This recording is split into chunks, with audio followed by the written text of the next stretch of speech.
방송에서 제공하는 투자 정보는 투자 판단에 대한 조언입니다. 방송에서 제공하는 주식의 가치, 가격 상승 및 가격 하락에 대해서는 방송사에서 보장하지 않습니다. 이 시각 헤드라인 뉴스입니다. 김정은 북한 국무위원장이 대남 군사 행동을 보류하겠다고 밝힌 뒤 확성기가 철거되고 북한 언론 매체에서 비난 기사가 사라지는 등 최근 기조와는 다른 움직임이 감지됩니다. 이는 김 위원장이 중앙군사위원회 회의에서 대남 군사행동 계획 보류 결정을 내린 데 따른 조치로 풀이됩니다. 외환위기 수준의 실업 쇼크가 6개월가량 지속되면 임금 근로자 29만 가구의 금융부채 33조 6천억 원이 부실화될 것이란 조사 결과가 나옵니다. 가구당 평균 금융부채 규모는 자영업 가구가 1억 3,400만 원, 상용직 가구는 1억 원, 임시일용직 가구가 5,400만 원인 것으로 조사됩니다. 정부가 소재, 부품, 장비 산업 핵심 관리 품목을 기존의 100개에서 338개로 대폭 확대한다 밝혔습니다. 일본뿐만 아니라 미국과 유럽, 중국 등 주요 수입 품목에 차질이 발생해 위기 상황으로 인식되면 정부가 긴급 수급 안정화 조정을 즉시 실행한다는 방침입니다. 올 상반기 IPO되어 SK바이오팜에 대한 공모주 청약 열기가 뜨겁습니다. SK바이오팜은 공모주 청약 첫날인 6조 원에 가까운 자금이 몰리며 경쟁률이 무려 61.9대 1을 넘어선 상황입니다. 시청자 여러분 안녕하십니까. 오늘 전 내일장 출발하도록 하겠습니다. 일단 전해드린 대로 지정학적 리스크가 굉장히 빠르게 지금 완화가 됐습니다. 일단 대북 관련주들은 오늘 일제히 상승 흐름, 급등 흐름 보이고 있고요. 방산주들은 급락하는 모습이 보여집니다.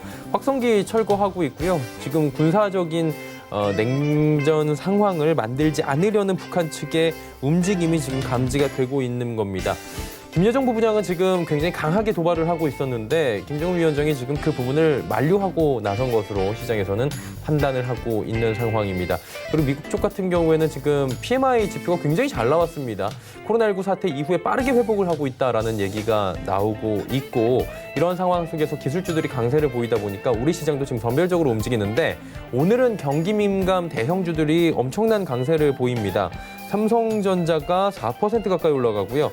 현대모비스가 무려 7% 넘게, 현대차도 4% 가까이 이렇게 대형주들이 상승을 하다 보니까 코스피 200 쪽만 보셔도 지금 상승폭이 코스피 지수보다도 크다는 게 보이실 겁니다. 코스피 현재 1.6% 넘게 올라가고 있는데 이러다 보니까 지수 잘 달리고 괜찮아 보입니다. 그런데 자세히 보시면 중소형주 중에서 또 가지 못하는 종목들도 많이 보여지고 있거든요. 그러다 보니까 좀 상대적 박탈감이 오늘 올 수 있는 장이고요. 개인들에게는 그렇게 또 무차별적으로 좋은 장은 아니다. 이렇게 또 평가가 될 것 같습니다. 어떤 부분을 주로 봐야 되는지 하나하나 또 점검하면서 시장 대응책 마련해 보도록 하겠습니다. 코스피부터 만나보도록 하죠. 자, 지수가 2168.24입니다. 1.74% 상승하고 있고요.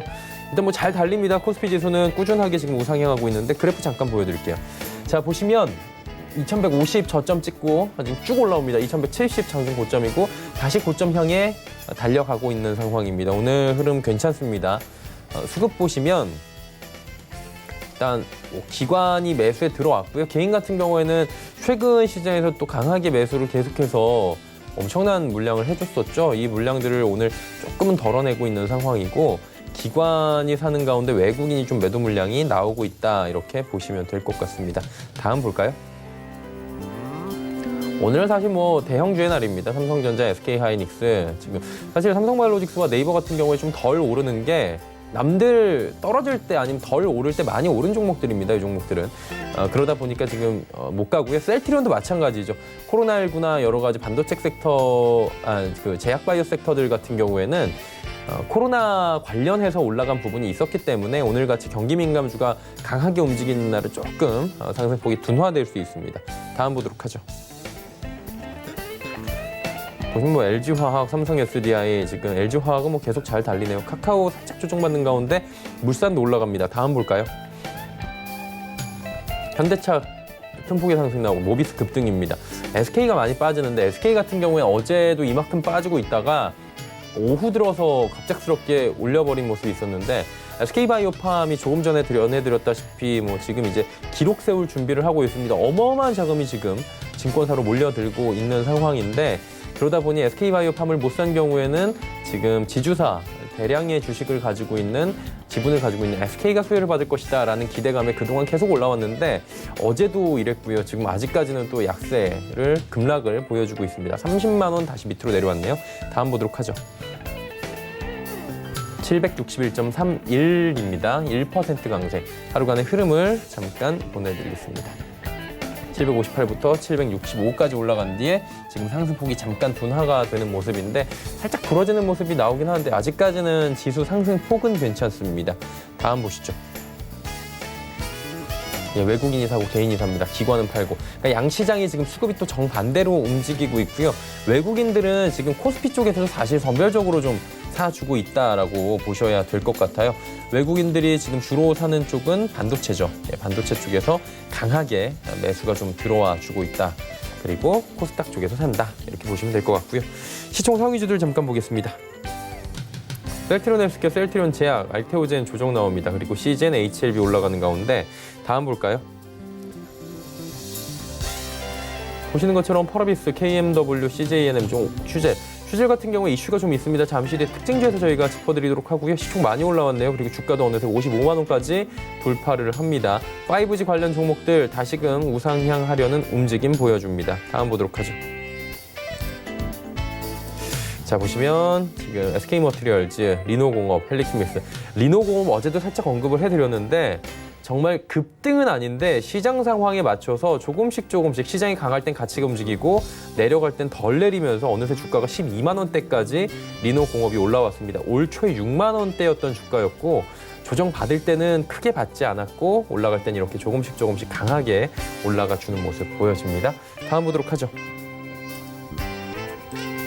네, 보시는 것처럼 1,200원대 지금 움직이는데 환율이 좀 조정을 받으면서 외국인이 또 이제 조금씩 들어오려는 움직임, 반도체 쪽으로는 이미 움직임이 나오고 있죠. 종목 상담 활짝 열려 있습니다. 100원의 정보 이용료 부과되는 샵 0082번을 통해서 보내주시면 2시 50분부터 함께하도록 하겠습니다. 금일폰 방송에서 제공해드리는 정보는 투자 판단에 대한 조언일 뿐입니다. 해당 주식의 가치와 수익률 보장해드리지 않는다는 점 참고해 주시기 바랍니다.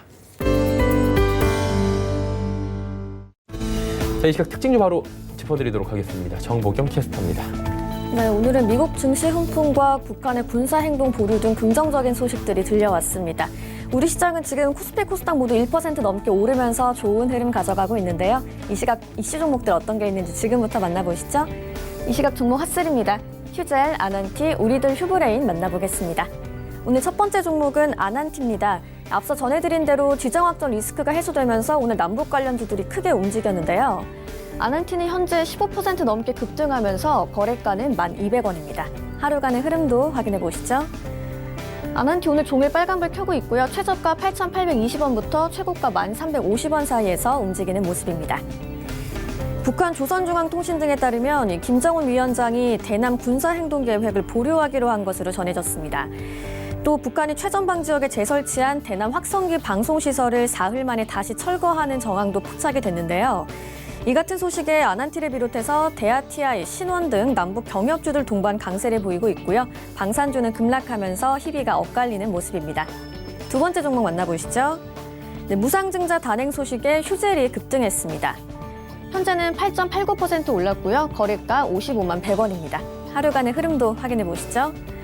오늘 개장 직후에는 20% 이상 오르면서 52주 신고가를 경신하기도 했는데요. 현재는 상승폭을 많이 줄였습니다.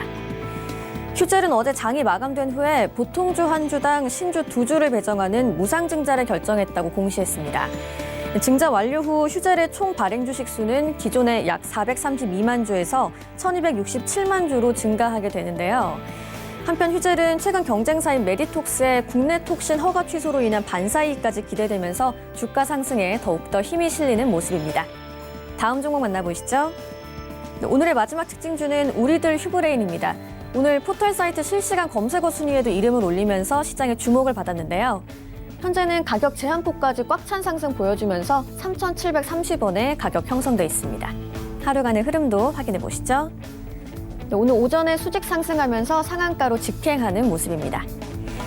우리들 휴브레인은 지난달 의료용 분석기기 개발업체인 BBB의 지분 10.01%를 75억 원에 취득했습니다. BBB가 셀트리온과 함께 개발한 코로나19 진단키트 출시가 임박했다는 소식에 우리들 휴브레인이 급등했는데요. 한편 셀트리온과 BBB가 공동 개발하는 진단키트는 CE 인증 신청을 마친 상태로 7월 중 출시 계획에 있습니다. 지금까지 특징주 만나봤고요. 코인 시세도 확인해 보시죠. 오후 1시 30분을 기준으로 알아보는 오늘의 코인 시세입니다. 가장 먼저 비트코인 살펴보시면 0.41% 내리면서 1,170만 원대에 거래되고 있고요. 이더리움 0.37% 올랐습니다. 가격은 29만 8천 원대입니다. 다음 코인도 시세 만나보시죠. 네, 비트코인 캐시 살펴보겠습니다. 소폭 올라주면서 가격은 29만 4천 원대, 에어드란이 0.45% 빠졌고요. 344원에 가격 형성돼 있습니다. 다음 코인도 시세 확인해 보시죠. 오늘 리플 확인해 보겠습니다. 0.21% 오르면서 가격은 230원, 이오스가 0.13% 빠졌고요. 3,141원에 거래되고 있습니다. 지금까지 오늘의 특징주와 코인 시세 만나봤습니다. 네, 시장 이슈 바로 점검해 보도록 하겠습니다. 펠리지 투자 리서치 김민수 대표입니다. 안녕하세요. 네, 안녕하십니까. 예, 게임주 흐름 좋습니다. 넷마블도 잘 달리고 있고요. 사실은 넷마블이 아니라 NC소프트가 정말 크게 올라와 준 상황이기도 합니다. 강세를 보이고 있는 이유는 여러 가지가 있을 것 같은데 어떤 이유인지 좀 들어볼까요? 네, 일단 게임주 관련돼서 네. 지금 움직이고 있는 여러 가지 포인트 중에서 몇 가지를 정리를 해본다고 하게 되면요. 가장 먼저는 국내 게임사들이 어떤 기존의 게임과 그리고 기존의 게임이 갖고 있는 IP라고 그러죠. 그 지적 재산권을 활용을 해서 실적을 유지하고 있는 측면이 큽니다. 그런 흐름으로 봤을 때 대표적인 NC소프트 같은 경우도 리니지를 활용해서 리니지 모바일을 이용을 하는 흐름들과 거의 유사하다고 봐야 될 것 같은데요. 이런 부분들은 아무래도 새로운 신작을 공개를 했었을 때 나오는 리스크, 즉 신작을 개발하면서 여러 가지 비용은 많이 들었는데 그만큼의 결과나 성과가 못 나온다라고 하게 되면 또 휘청이게 되겠죠. 그런 어떤 가능성을 약간 줄이면서 오히려 기존 게임을 활용해서 모바일 쪽으로 많이 유입시키고 있는 현상이 나오고 있다라고 봐야 될 것 같고요. 게다가 또 두 번째로는 파노 얘기가 상당히 많은데 중국의 파노가 열릴까 말까 어떤 이런 분위기 쪽에서 파노에 대한 기대감은 낮출 필요가 있다고 봐야 될 것 같고요. 특히 중국 입장 쪽에서는 자국 산업을 키우고 시장도 보호하고 그리고 오히려 그냥 중국 게임들이 밖으로 나가라 하는 입장이다 보니까 쉽게 열리지 않을 겁니다. 그렇기 때문에 그에 대한 기대감은 낮춰야 될 것 같고요. 그래서 또 신작에 대한 일정의 기대감들도 아마 좀 늦춰질 가능성이 높다라고 봐야 될 부분들인데 왜냐하면 코로나19 사태로 인해서 아무래도 어떤 재택근무 쪽으로 나오다 보니까 업무의 효율성도 좀 떨어지겠죠. 그런 관점 쪽에서 신작의 일정들이 좀 지연될 수도 있겠다는 쪽으로 바라보면 일단 지금 당장은 언택트 관련된 쪽에 대해서 실적은 레벨업이 기대가 되고 있는데 그 나머지 부분들에 대해서는 여전히 신작이라든가 어떤 게임주를 이끌 만한 모멘텀들이 약간 조금 더 지연될 수도 있겠다는 관점 쪽으로 바라보고 있고요. 그래서 어떤 종목별 동향으로 봤을 때는 가장 먼저 NC소프트가 눈에 띄죠. 특히 리니지 M이 이끄는 실적이 벌써 작년 말부터 꾸준히 나오기 시작하다 보니까 실적에 대한 기대감과 함께 주가가 한 단계 레벨업을 계속 시도하고 있는 상황들이고요. 올해 영업이익이 1조 원대로 진입할 걸로 보여집니다. 그래서 한 220% 정도 작년 동기 대비해 작년 한 해 대비해서 늘어날 걸로 보여지고 있는데 시총이 20조 원이다라고 하게 되면 게임사 치고 어떤 실적 대비 주가 가치가 그리고 또 성장한다라는 관점으로 봤을 때는 그렇게 비싸지는 않다라는 관점이기 때문에 추가적으로 신작에 대한 기대감들이 확보되고 대표적으로 블레이드 앤 소울 2죠. 이런 쪽이 하반기에도 가시화되기 시작하게 되면 아마 100만 원대 안착은 일단 들어올 가능성이 높지 않을까로 바라보고 있는데 추세가 더 탄력적으로 갈 수 있는지는 계속 신작이 보강돼야 될 걸로 보여지고 있고요. 그 밖에 펄어비스 같은 경우도 검은 사막이라는 단일 게임에 대한 압박감은 있다고 하더라도 아마 8월 달에 신작이 나오면서 최근에 이어지는 외국인들 매수세까지 본다라고 하게 되면 어떤 한 22만 원대 부근의 횡보세 이후에 그 박스권을 탈피하는 모습들이 한번 기대하지 않을까라는 쪽이고요. 또 하나 세 번째로 네오위즈 같은 경우는 개인적으로 탑픽으로 봐야 될 종목이라고 보여지고 있는데 특히 피망 포커 맞고 섰다 이런 쪽의 게임이다 보니까 웹보드 게임 구매 한도가 폐지가 됐죠. 게다가 강원랜드가 코로나19 사태 때문에 열리지 않는 상황이다라고 하게 되면 상대적인 관심이 늘어나는 부분들이고요. 그래서 올해 영업이익이 한 550억대로 한 70% 이상 증가할 것이다라고 하게 되면 총 5,600억대는 비싸지 않다고 봐야 될 부분이기 때문에 추세적인 움직임이 나올 가능성이 높다는 쪽에서 계속 조정 시 매수 관점 유지하는 편이고요. 그 밖에 이제 썬데이 토즈 같은 경우는 애니팡4에 대한 기대감이 상당히 크면서 국민 게임이죠.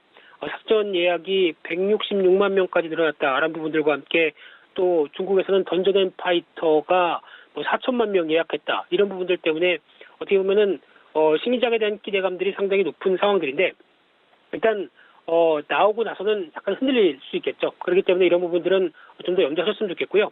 앞서 던전 앤 파이터는 넥슨 쪽입니다. 그러다 보니까 이번에 카트라이더 러시 플러스도 인기가 많고 그래서 기대감은 높은데 증시에 상장되어 있는 종목이 넥슨 GT라고 하는 게임 FPS를 담당하는 서든어택만 서비스하는 회사가 상장되어 있기 때문에 이쪽으로 몰리는데 솔직히 넥슨이 상장돼 있었다면 당연히 이쪽에 대해서 집중을 할 수 있지 않을까 생각되고 있는데 일단 기업별로 좀 다른 전략들을 가져가면서 대응하는 게 중요하겠다 이렇게 보고 있습니다.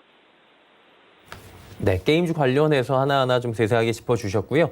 지금 일본과의 관계가 또다시 지금 안 좋아지고 있는 것 같아요. 악화되고 있는 것 같은데 반일 감정 불붙잖아요. 그러다 보니까 애국 테마주 또 관심을 갖는 분들이 많이 계십니다. 그런데 지난번하고 조금 이제 다르게 접근해야 된다. 옥석 가리기 있어야 된다. 이런 얘기 나오는데 이 얘기도 좀 들어볼까요? 네, 관련된 내용들은 뉴스를 통해서 다 잘 아시기 때문에 짧게만 말씀드리게 되면요. 지금 여전히 갈등의 골은 깊어지고 있고 이제 우리나라가 WTO 제소로 다시 이어갈 것이다라는 쪽으로 보다 보니까 아무래도 정치적인 입장이 반영되는 만큼 단기적으로 해법을 찾기는 좀 힘들다고 봐야 되겠죠. 그런 쪽으로 봤을 때 일단 두 가지 큰 테마가 움직이는데 첫 번째로는 소비재 관련된 테마, 대표적으로 모나미라든가 그리고 TBH 글로벌 신성통상 이런 어떤 거기다 하이트 진로까지 그래서 이런 소비재 쪽에 대한 종목들이 움직이는데 이런 쪽은 일단 실적을 보게 되면은 모나비 같은 경우 가장 그 길에 대한 움직임이 컸었던 작년 하반기 같은 경우도 영업이익이 2억밖에 안 나왔습니다. 그렇다는 얘기는 기대는 높은데 오히려 어떤 실적이 이를 못 따라갔다고 봐야 되겠죠.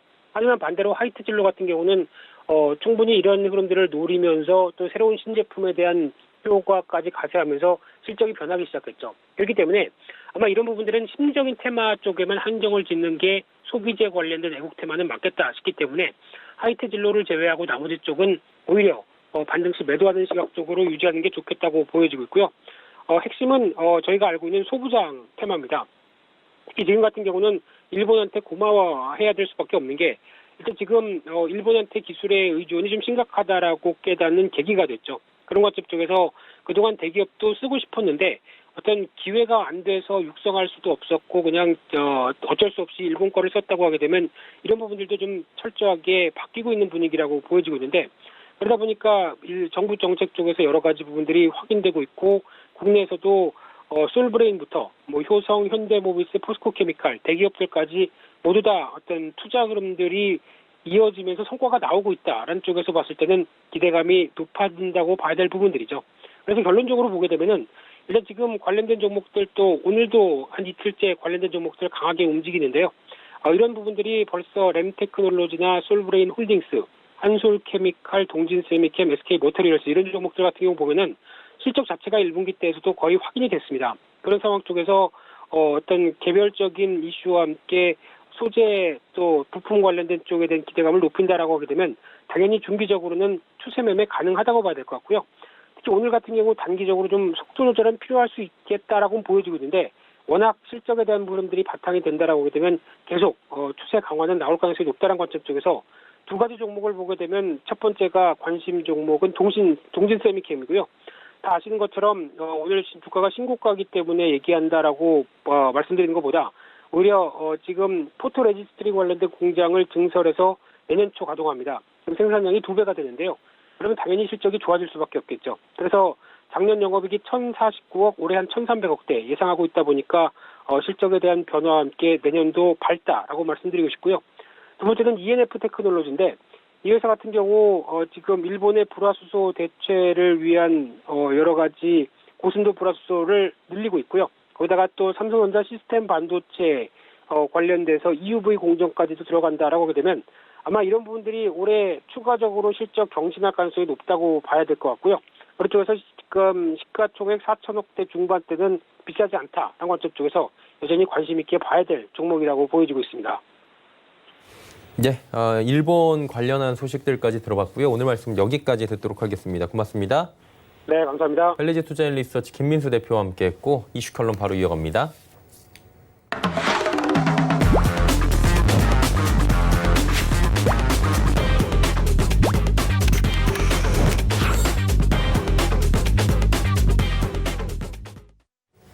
이슈 칼럼 시간입니다. SPM 김형진 대표 오늘 함께합니다. 어서 오세요. 네, 안녕하십니까. 예, 6월 참 빠르네요. 그리고 올해가 빠르다라는 얘기들이 많은 분들이 옆에서도 하시고 뭐 저도 같이 느끼고 있는 것 같습니다. 이제 하반기로 바로 다음 주면 가게 되는데 이제 그러다 보니까 뭐 비슷한 것 같아요. 6월도 위기설 나왔었고 다음 달 또 위기 8월 되면 또 이러지 않을까. 한 달 뒤에도 이 얘기 대표님하고 하고 있지 않을까라는 생각도 드는데 7월 위기설은 뭐예요? 그러게 말입니다. 저도 이 위기설이 이렇게 반복적으로 나오고 있다라는 점에서 보면은 이것이 시장에서 하락을 아직도 기대하고 있는 그런 측도 많다. 이것을 반증하는 그런 것이 아닌가라고 생각이 들고요. 요점으로 딱 정리를 하면은 위기는 기후가 될 확률이 높다. 이렇게 말씀을 드리겠고 오히려 FRB의 대처가 더 돋보일 것이다. 그렇게 보는 근거를 좀 이따 다시 이제 말씀을 드리겠고요. 그래서 말씀하신 아까 오프닝 때 말씀하신 것처럼 어제 나타난 지표가 좀 좋게 나왔죠. PMI 지표가요. 그리고 고용 지표가 2주 전에 나왔는데 그때부터 사실 경기 반전을 강하게 시사하고 있다. 이렇게 볼 수가 있는 것이죠. 그래서 가시화되는 지표의 호전을 한번 제가 표로 이렇게 한번 가져왔는데 오늘은 이제 미국 쪽을 보는 게 아니라 미국 쪽은 이미 다 언론에 알려졌고 다들 이제 보셨을 테니까 유로존 쪽의 PMI 쪽을 이제 보려고 이걸 여기저기 이제 뒤져봤는데 사실 그 표가 찾기가 쉽지가 않더라고요. 그래서 유명한 업체는 아닌데 이 블랙풀 포렉스라고 하는 그런 업체에서 이렇게 만들어 놓은 표를 좀 인용을 했습니다. 왜냐하면은 이게 좀 좋게 이렇게 보기 쉽게 그렇게 나타났기 때문입니다. 그래서 저렇게 V자 형태로 PMI가 나타나는 모습, 어제 미국이 열광한 것도 사실 미국 시장도 저랬단 말입니다. 그런데 유로존의 PMI도 저렇게 지금 나타나고 있는 것이죠. 이게 국가별로 이렇게 푸른색, 노란색, 빨간색 이렇게 나타나고 있는데 사실 국가별로 따져볼 필요가 없는 것이 거의 다 폭락을 했다가 거의 다 원위치되고 있는 그런 모습이라는 것이죠. 생각을 해본다면은 지금 주가가 원위치된 것이 과연 이게 버블이냐 이걸 따져봤을 때 경제 지표가 저렇게 나와버린다라고 한다면 버블이다. 그리고 버블이기 때문에 위기다. 이렇게 매칭이 되는 게 아닌 것이죠. 그렇게 매칭이 되는 게 아니라 회복이 된 상태고 향후는 얼마나 더 추가적으로 회복이 되느냐 이렇게 봐야 되겠죠. 그리고 지난주에 이 산업생산 지표를 제가 보여드릴 때 제조업 지표는 그나마 빠르게 정고점까지 빠르게 올라오고 있다는 것이 여기서 PMI 지표에서 바로 그대로 나타나고 있었다는 것이죠. 그래서 산업생산 지표가 지난주에 나왔을 때 별로 그렇게 시장에 감흥을 주지 못했는데 숨겨져 있었던 호전되는 경제지표 변화가 가시화되는 것이 이번 주부터 개별 지표로 나타나기 시작했다는 것이죠. 그러니까 산업생산으로 막 여기저기 이런저런 산업들을 다 묶어가지고 통틀어서 보니까 실망스러웠는데 그중에서 생산지표 쪽을 보니까 괜찮았다 이렇게 보시는 게 맞겠습니다. 그래서 5월 지표가 반전되는 모습이 지속이 되고 있는데 시장의 예상보다 좀 적은 폭이어도 방향을 주목할 필요가 있었고 이제부터는 그 방향과 더불어서 폭도 만족할 만한 그런 모습이 나타나고 있다라는 점을 좀 주목할 필요가 있어 보입니다. 그래서 어제까지는 이제 이렇게 지나왔는데 이제 25일이니까 내일 밤이죠. 그래서 시카고 세인트루이스 이 두 연은 총재분께서 또 연설을 하시는데 국채 입찰이 또 일정이 어제 오늘 내일로 이렇게 이어진다라는 점을 감안한다면 너무 그렇게 위험자산 선호 현상을 만드는 그런 연설을 하지는 않으실 것이라 생각이 되지만 시장을 위협할 만한 그럴 이유도 없겠죠. 그래서 밋밋하게 또 시간을 끌고 가는 것이 아닌가 이렇게 생각이 들고 하루 건너서 26일에 개인 소비 지출 지표가 나오는데 이쪽 지표가 이번 주말에 한 번 더 추가적으로 긍정적인 효과를 만드는 것이 아닌가. 그리고 7월 들면 다시 또 이제 제조업 지표가 나오고 고용 지표 나오고 그거 지나면서 이제 물가 지표들이 나오기 시작하는데 그 물가 지표들하고 이번 주말에 나타나는 소비 지출 지표하고 연결이 되기 때문에 이번 주말에 나타나는 지표가 좋으면 그러면은 7월에 나올 지표들도 다 좋을 것이다 이렇게 예상할 수가 있습니다. 그래서 그렇다면은 이제 개선 흐름이 계속 반복이 될 것이기 때문에 긍정적인 흐름이 이 경제 지표 쪽에서 펀더멘탈 변화 쪽에서 나타날 수가 있다라는 것을 우리가 놓치면 안 된다라는 것이죠. 그래서 7월은 사람들이 위기도 있고 뭐 변곡점이 되고 그동안에 많이 올라왔기 때문에 불안하다 이렇게 생각하실 수가 있는데 오히려 경기 지표의 반전으로 인해서 상승 정복의 가능성이 더 커지고 있는 시기가 아닐까 이걸 놓치면 안 된다라는 것이고 물론 지금 미국 시장 얘기한 거지 않습니까? 나스닥은 사상 최고가 가는데 이 코스피는 지금 올해 고점에서 주르륵 밀려가지고 뭐 시간 조정, 기간 조정 뭐 이렇게 흘러가고 있으니 답답할 수밖에 없는데 그러한 차별화도 이제 점차 완화될 가능성을 제가 오늘 말씀을 드리려고 하는 것입니다. 그것이 7월부터 시작될 수 있다는 것이죠. 그래서 어제 나온 지표들 시장의 기대를 충족시키는 그런 정도였는데 그것이 만약에 달러 쪽으로 건드리고 7월 쪽으로 가면서 이머징 마켓 쪽으로 긍정적인 유동성 변화가 나타날 가능성이 커진다라고 한다면 이것이 반전 정도가 아니라 탄력이 점차 키울 수 있는 그런 모습으로 갈 수가 있는 것이고 그동안에는 이머징 마켓 쪽은 따라가는 모습이었는데 시장의 펀더멘탈 개선 분위기가 나타나고 있다는 점도 감안한다면은 그동안의 유동성만으로 나타났었던 상승세 때문에 피곤하고 불안감 때문에 위기론까지도 거론이 되고 있는 그런 상황이라는 점을 감안한다면 이제는 그러한 이머징 마켓 쪽으로 들어오는 그런 긍정적인 변화가 투자 심리 차원의 변화도 만들 수가 있기 때문에 7월 초, 2월 말부터 나타나고 있는 변화, 그 점 우리가 놓치면 안 될 것이다 이렇게 말씀을 드리겠습니다. 그러니까 증시 입장에서 이제 좀 봐야 되잖아요. 이게 7월 위기설이 발생할지 말지 사실 뭐 확률은 크게 놓고 보면은 한다 안 한다 반반일 수도 있겠는데 디테일하게 따지고 들어가면 이제 여기부터 어려워진다라고 전문가들은 자꾸 얘기를 하잖아요. 어떻게 보세요? 지금 잘 맞추시잖아요. 솔직히 지금까지 확률적으로 볼 때 같이 진행하면서 3년, 4년을 워낙에 잘 보시니까 궁금해요. 7월 위기설은 어떻게 보시는지. 네, 그래서 이제 말씀하신 대로 추가적인 대응책도 없고 뭐 공급된 유동성이 이미 다 이제 사용이 됐으니까 의구심이 나타날 수밖에 없고 그런데 이제 저는 그러한 차원에 더불어서 이제 3분기에는 미 국채 발행이 올해 최대 부담이기 때문에 좀 걱정이 된다 계속 이렇게 말씀을 드려왔었는데 그것을 정책의 힘이 완전히 다 없애버리는 그런 모습이란 말입니다. 그렇기 때문에 저는 지금 위기보다는 기회 쪽이 훨씬 커지고 반전에서 탄력을 키울 수도 있다는 점을 계속 말씀을 드리는 것입니다. 그래서 이 정책의 힘이 어느 정도냐에 따라서 좀 틀려지겠지만 바이러스가 이기지만 않는다면 그러니까 바이러스가 2차 팬데믹 뭐 이런 식으로 흘러가서 정책이 더 이상 진짜 어떻게 할 방법이 없어질 정도로 걷잡을 수 없는 그런 모습이 나타나지 않는 한 지금 연준 쪽에서 나타나고 있는 그런 정책은 향후에도 계속 나타날 수 있다라는 관점에서 볼 필요가 있어 보입니다. 제가 그 얘기를 왜 말씀을 드리냐면은 연준 뉴욕 페드에서 그러니까 뉴욕 연은 쪽에서 나타난 리서치 자료를 이렇게 보시면은 그것이 어느 정도 설명이 되는데 뉴욕 연은이 사실 이 실제로 집행을 하는 그런 창구죠.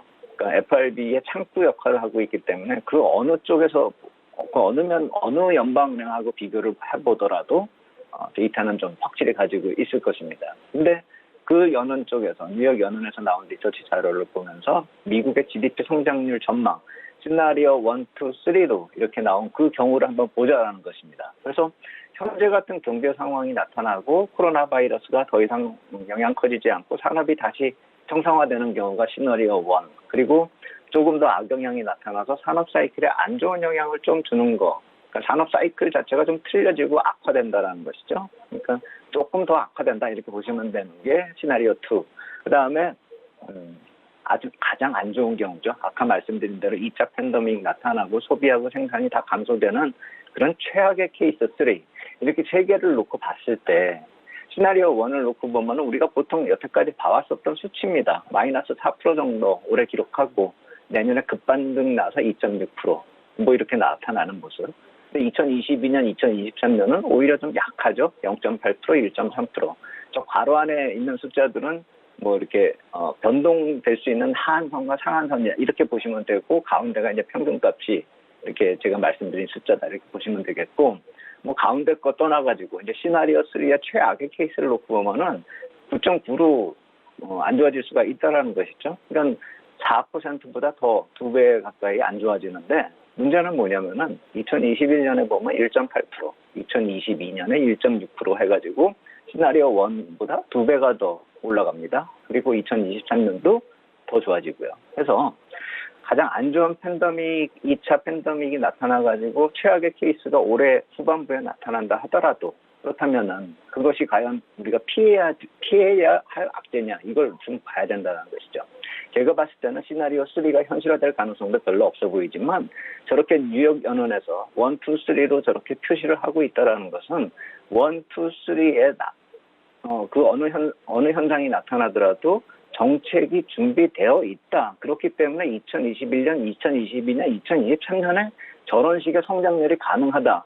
이걸 보여주는 것이 아니냐, 이렇게 해석을 할 필요가 있다라는 것이죠. 그래서 올해가 안 좋아진다, 후반부가 안 좋아진다, 7월이 위기다, 이렇게 볼 것이 아니라 그런 것이 나와도 2021년부터 돌려세울 수 있는 충분한 정책이 준비되어 있다라는 것을 저 표에서 보여주고 있는 것이 아니냐라는 것이죠. 그래서 그렇게 갈 가능성도 별로 없지만 가더라도 연준을 믿어보자, 이렇게 말씀을 드리는 것이고, 그것이 저 수치에서 우리가 인식을 할 수 있는 것이고, 최근에 나타났었던 그 FRB가 안 좋은 가능성을 무시하는 것이 아닌 그 이유 중에 하나는, 단기 대책을 한번 내놓은 다음에 그게 안 먹히면 중기 대책 성격의 그런 대책을 내놓으면서 시장을 돌려세우는 모습이 항상 나타났었다라는 것이죠. 그래서 카드가 없는 척 하다가 카드가 없는 것이 아니라 내놓을 시기를 좀 가늠하면서, 타이밍의 문제일 뿐이지 급할 것이 없었다라는 그런 연준의 모습을 놓고 본다면, 계속 입버릇처럼 그들이 말씀하셨던 대책은 무궁무진하다라는 것을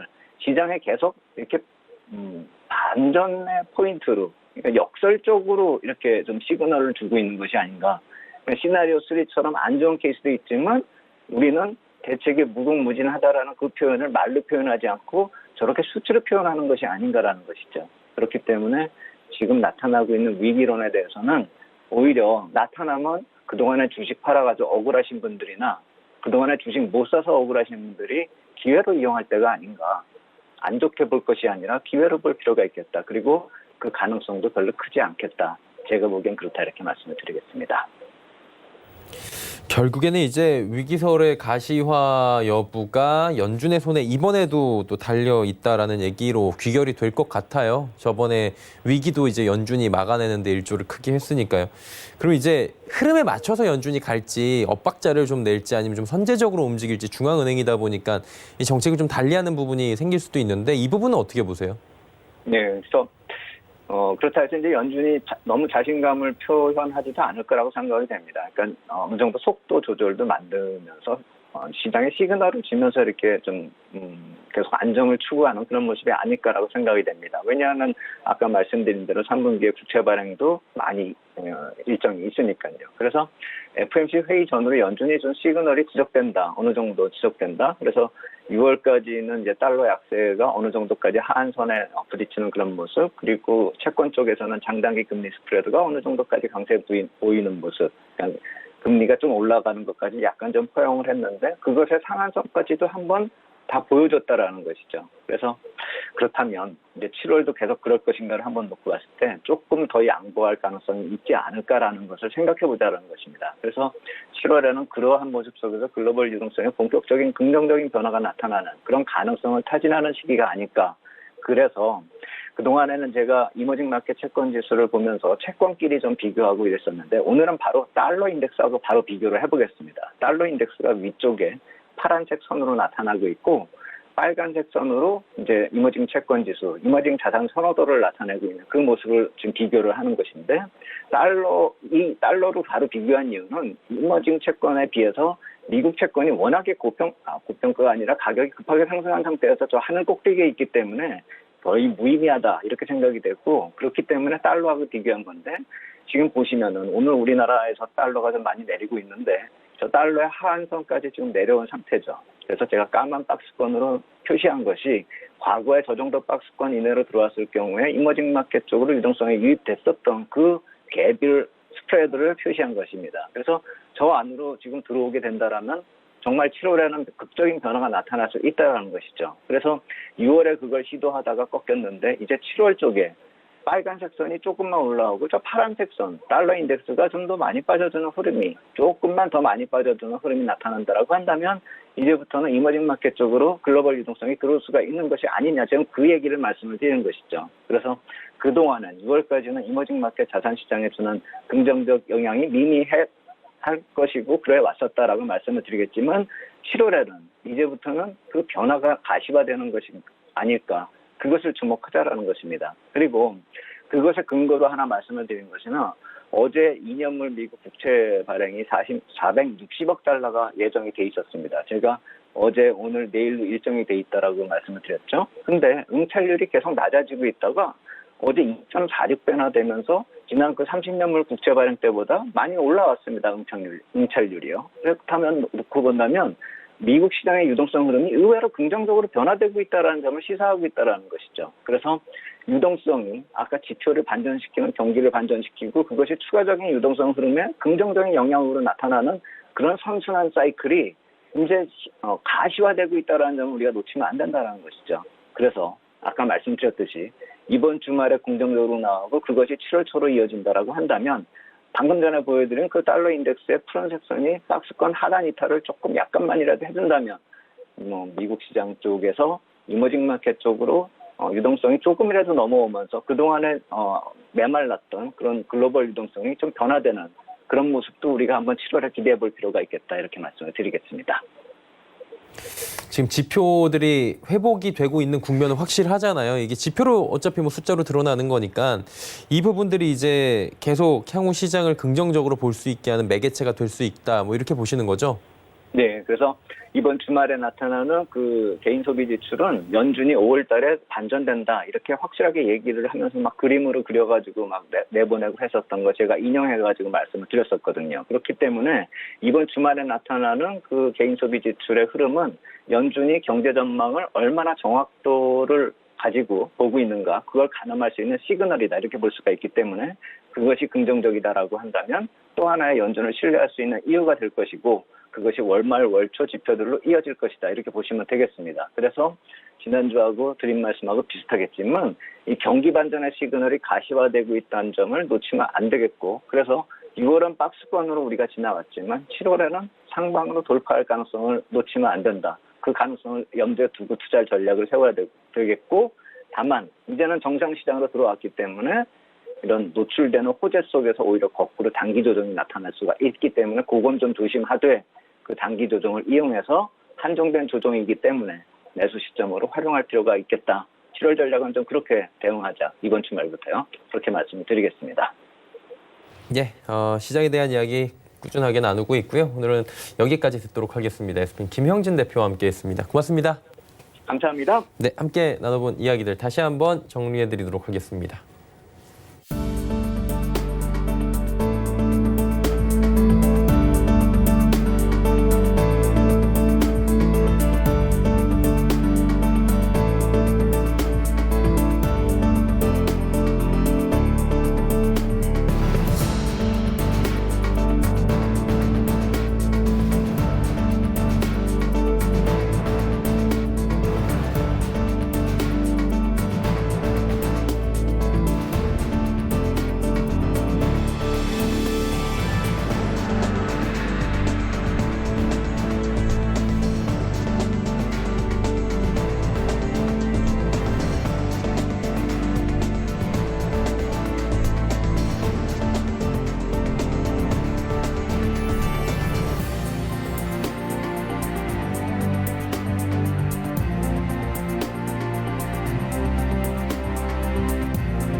네, 종목 이야기 바로 출발해 보도록 하겠습니다. 샘플러스 김광만 전문위원 연결돼 있습니다. 안녕하세요.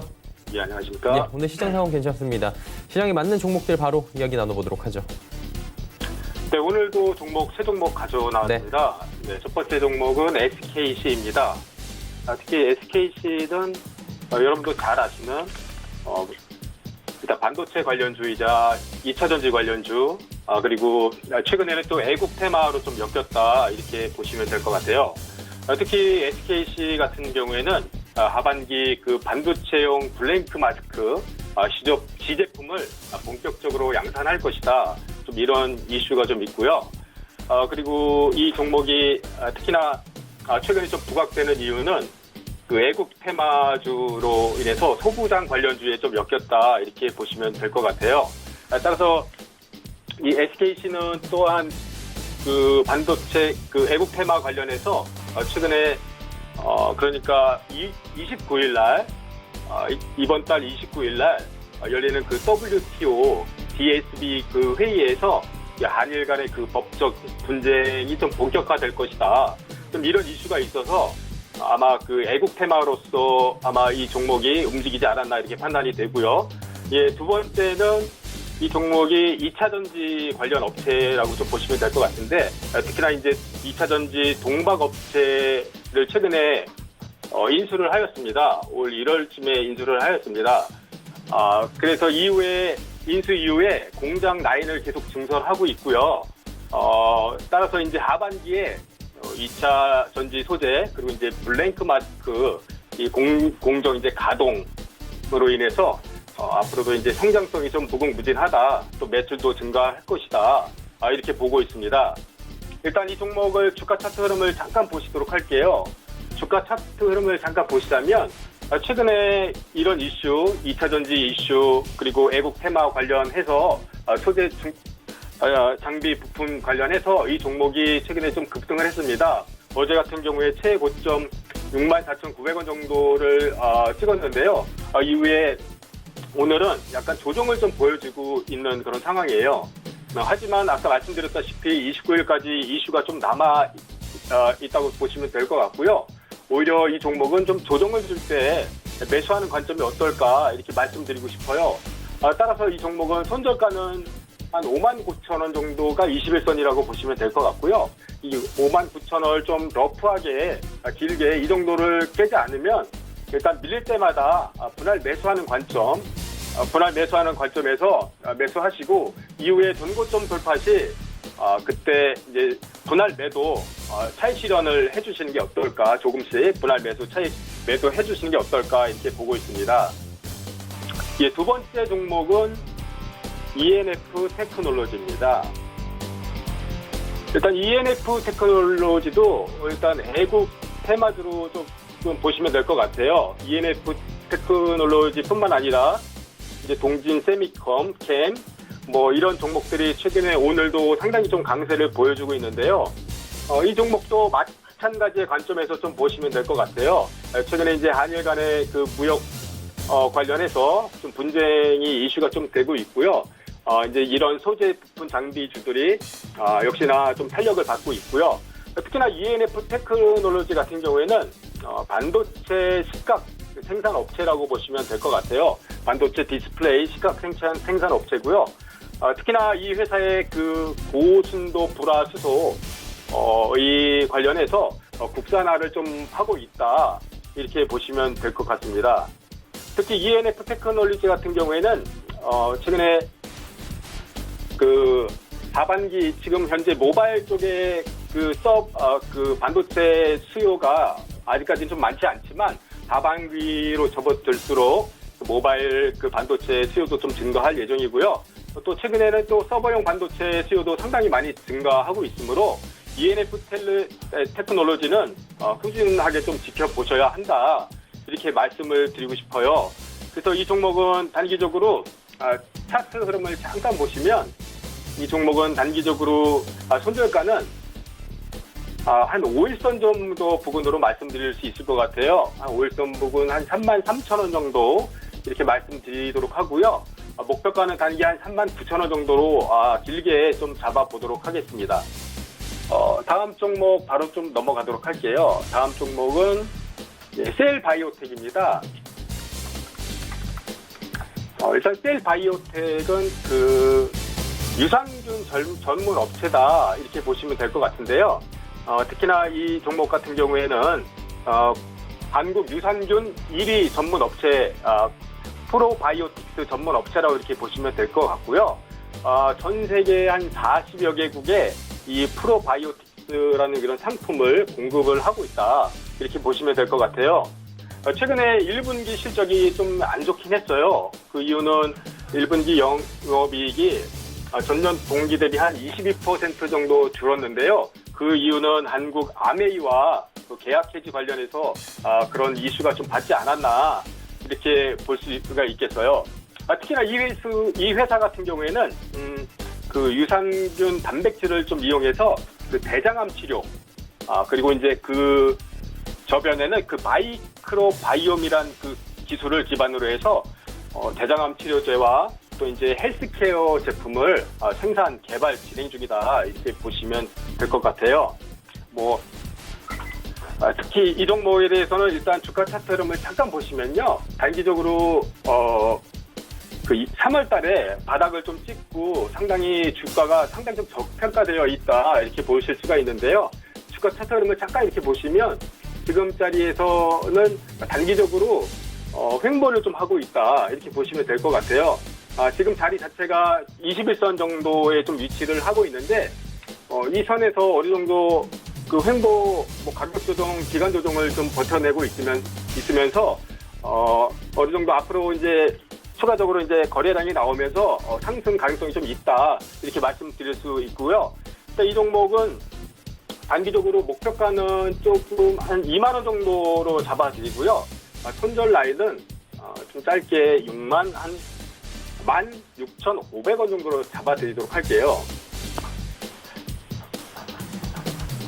네, 일단 여기까지. 예. 셀 바이오텍까지 세 종목 들었고요. 지난 시간에 유틸렉스 단기 접근했는데 결과 어땠습니까?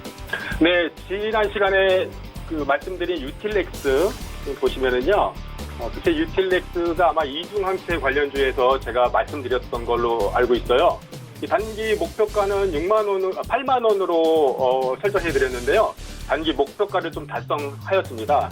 따라서 이 종목은 아직까지도 흐름은 나쁘지 않다고 보시긴 하지만 일단 단기적으로 목표가를 달성했기 때문에 수익 실현 이렇게 마감하도록 하겠습니다. 유틸렉스 이야기 들어봤고요. 오늘은 단기 접근 어떤 종목이 좋아 보입니까?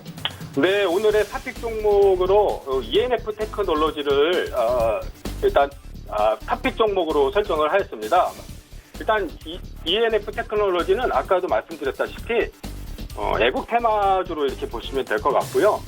특히나 이 종목의 같은 경우에는 이제 그 고순도 불화수소 국산화 관련주라 이렇게 보시면 될 것 같고요. 주가 차트 흐름을 바로 좀 보도록 할게요. 단기적으로 이 주가 차트 흐름을 보면 상당히 조금 모양이 이쁘다. 일단 슈팅이 좀 나왔다 볼 수가 있고요. 오늘 같은 경우에도 전고점 부근을 강하게 조금 돌파를 했다. 가 이제 윗꼬리가 살짝 달린 모습이었는데요. 앞으로 한 29일 전후로 해서 다시 한번 이 애국 테마가 다시 한번 그 이슈가 될 가능성이 좀 있기 때문에 이 종목은 끌고 가셔도 된다 이렇게 말씀드리도록 하고요. 지금 수급도 기관 수급이 꾸준히 좀 들어와 주고 있고요.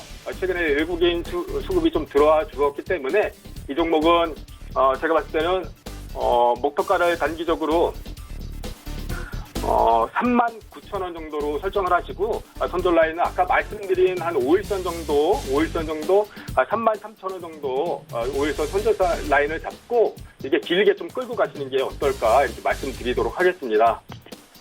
ENF 테크놀로지까지 이야기 나눠봤습니다. 오늘 말씀은 여기까지 듣겠습니다. 고맙습니다. 김강만 전문위원과 이야기 나눠봤고요. 금일폰 방송에서 제공해드린 정보는 투자 판단에 대한 조언입니다. 해당 주식의 가치와 수익률 보장해드리지 않는다는 점 참고해 주시길 바랍니다. 저희가 준비한 소식은 여기까지입니다. 잠시 뒤에는 마감 임박 60분의 승부 이어집니다. 채널 고정해 주시기 바랍니다. 고맙습니다.